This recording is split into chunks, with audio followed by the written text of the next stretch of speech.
First question है, चिपको आंदोलन किस राज्य से संबंधित है? तो किससे संबंधित है? छत्तीसगढ़, झारखंड, बिहार या उत्तराखंड? तो इसका जो सही आंसर है वो है उत्तराखंड। चिपको आंदोलन हुआ था 1970 में उत्तराखंड के चमोली जिले में हुआ था। चमोली नामक स्थान पर हुआ था। ये वृक्षों की कटाई को रोकने के संबंध में आंदोलन है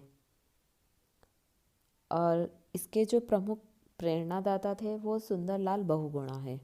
चिपको आंदोलन के जो प्रेरणादाता है वो कौन है? सुंदरलाल बहुगुणा।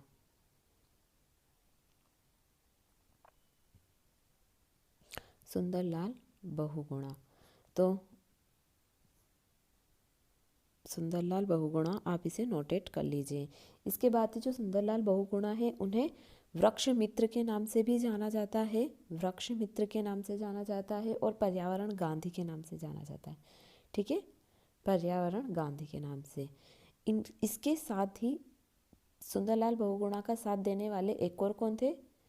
चंडी प्रसाद भट्ट, जिसका नाम अभी बहुत ही अधिक चल रहा है क्योंकि उन्हें 2019 में गांधी शांति पुरस्कार मिला था और उनका नाम न्यूज़पेपर में आता ही रहता है। तो चंडी प्रसाद भट्ट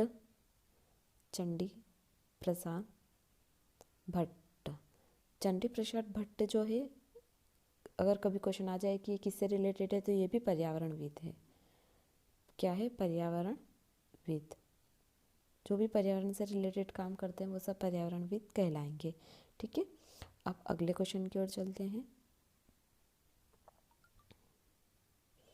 निम्न में से कौन सी एयरलाइंस वर्तमान में सेवा में नहीं है? मैं हमेशा आपको बोलती हूँ क्वेश्चन अच्छे से पढ़ना, नहीं पे सबसे पहले ही टिक कर दिया करो। नहीं है, टिक कर दिया। अब मतलब कौन सा नहीं है ये देखना है। एयर इंडिया है, किंगफिशर नहीं रही, एयर सहारा भी नहीं है। तो सिर्फ अभी भारत में एक ही एयरलाइंस चल रही है, वो कौन सी है? Air India. तो ये दोनों नहीं है, तो इसका आंसर क्या होगा? फोर्थ इसका आंसर होगा। ठीक है, अगला क्वेश्चन देख लेते हैं। निम्नलिखित में से कौन सा युग्म ठीक नहीं है? ठीक नहीं है, ठीक नहीं है। तो जूट से रेशमी वस्त्र बनाए जाते हैं, गन्ना से चीनी सही है, अभ्रक से विद्युत उपकरण में अभ्रक का यूज़ किया जाता है, कपास से सूती वस्त्र बनाए जाते हैं। ठीक है, ये तीनों तो सही है। जूट से रेशम वर्क नहीं बनाए जाते हैं। रेशम वर्क किससे बनाए जाते हैं? रेशमी वर्क किससे बनाए जाते हैं? रेशम से बनाए जाते हैं। जूट से क्या बनता है? रस्सी है, चटाई है, बोरे हैं, छपरा है, ये सारी चीज़ें जूट से बनाई जाती है। ठीक है, तो इसका आंसर जो होगा वो क्या होगा? फर्स्ट नहीं है। ध्यान से क्वेश्चन ध्यान से पढ़ा करो। अगला देख लेते हैं। बिहार राज्य में स्थित भारत का सबसे लंबा सड़क पुल कौन सा है? कौन सा है? महात्मा गांधी सेतु पुल। ठीक है, अगला क्वेश्चन। ये तो वन लाइन फैक्टर है, इन्हें तो हमें याद ही करना है। इसके आगे पीछे कोई स्टोरी नहीं है स्टोरी, लेकिन उसका कोई औचित्य नहीं है मेरे हिसाब से इस एग्ज़ाम के लिए। तो हम अननेसेसरी क्यों चीज़ें याद करें। अगला 35, किस विटामिन की कमी से घाव में रक्त का बहना नहीं रुकता? किसकी कमी से? विटामिन के की कमी से घाव का रुकना कम नहीं होता है। ठीक है, अगर हमारे ब्लड में विटामिन के की कमी रहेगी तो जो हमारे कहीं चोट लग जाती है और जो खून बहता है, तो आपने देखा होगा 2 से 3 मिनट के बाद, सेकंड के बाद खून बहना बंद हो जाता है। तो वो बंद किस कारण होता है? क्योंकि हमारे रक्त में विटामिन के उपस्थित है। ठीक है, अगला क्वेश्चन देख लेते हैं।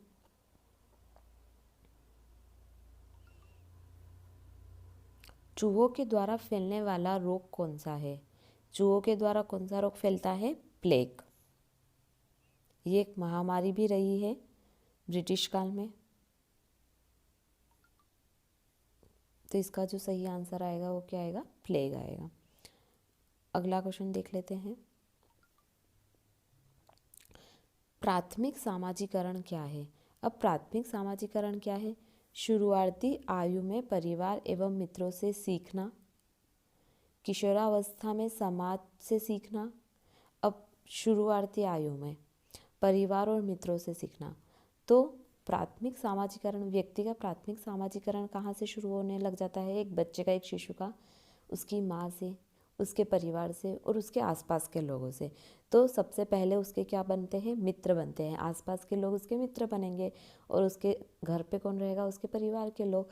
तो उसका प्रथम सामाजिकरण कहाँ से होगा? परिवार और उसके मित्रों से होगा। ठीक है।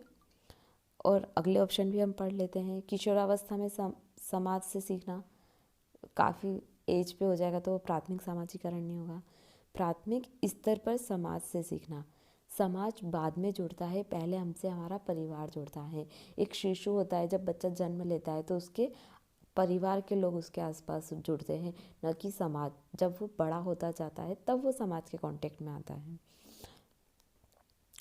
शिक्षकों का अनुसरण करना, अब शिक्षक भी कब आएंगे? जब वो विद्यालय जाएगा, पाठशाला जाएगा। लेकिन पाठशाला जाने से पहले क्या रहेगा? वो 6 साल तक अपने परिवार के बीच में रहेगा, अपने मित्रों के बीच में रहेगा। इसलिए जो इसका फर्स्ट आंसर है वो प्राथमिक सामाजिकरण कहाँ से होगा?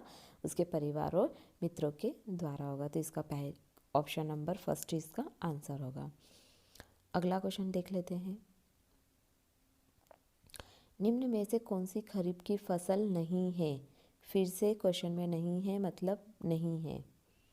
चावल है, गन्ना है, गेहूँ इसकी फसल, ये रबी की फसल है, और मक्का। चावल, गन्ना और मक्का, कपास, ये सब कौन सी फसल आती है? खरीफ की फसल आती है। और गेहूँ, मटर, ये कौन सी फसल है?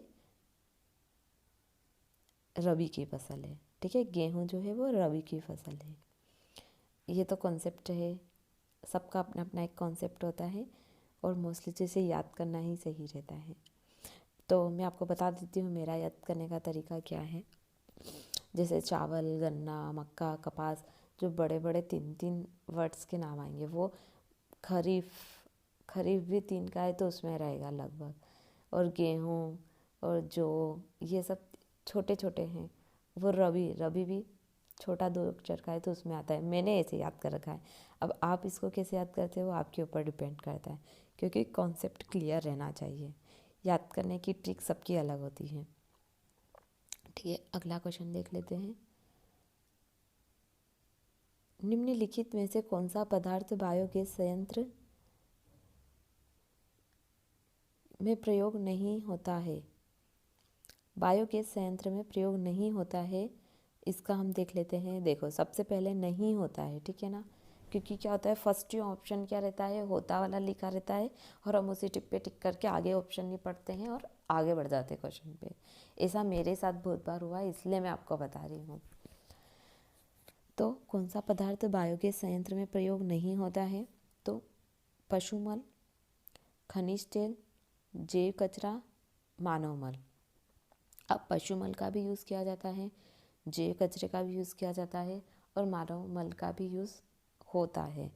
लेकिन इसमें कौन सा नहीं होता है? खनिज तेल का उपयोग बायोगैस संयंत्र में नहीं होता है, क्योंकि पहले ही लिखा है बायोगैस, ऐसे पदार्थ जिसका अपघटन हो सकता है, तो खनिज तेल नहीं होगा। ठीक है, तो इसका जो ऑप्शन होगा वो क्या होगा? इसका जो सही आंसर होगा वो खनिज तेल। अगला देख लेते हैं क्वेश्चन। भारत का राष्ट्रीय पक्षी कौन सा है?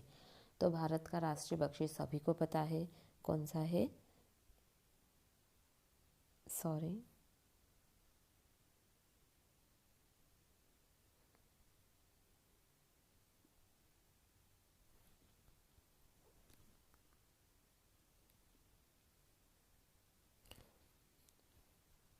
भारत का राष्ट्रीय पक्षी कौन सा है? मोर। इसका हम देख लेते हैं। इसमें याद करने वाली चीज़ क्या होती है? अब ये वाली चीज़ तो सभी को पता होता है कि राष्ट्रीय पक्षी कौन है?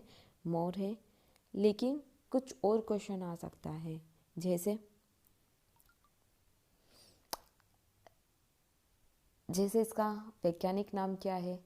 तो इसका वैज्ञानिक नाम क्या है? पाओ क्रिस्टेटस, पाओ क्रिस्टेटस। ठीक है, इसका एक अंग्रेजी नाम ये। इसे कब राष्ट्रीय पक्षी घोषित किया गया था? तो 1963 में इसे राष्ट्रीय पक्षी घोषित किया गया था। ठीक है, thank you so much. Next section में मिलेंगे आगे के क्वेश्चन के साथ। ठीक है, थैंक यू।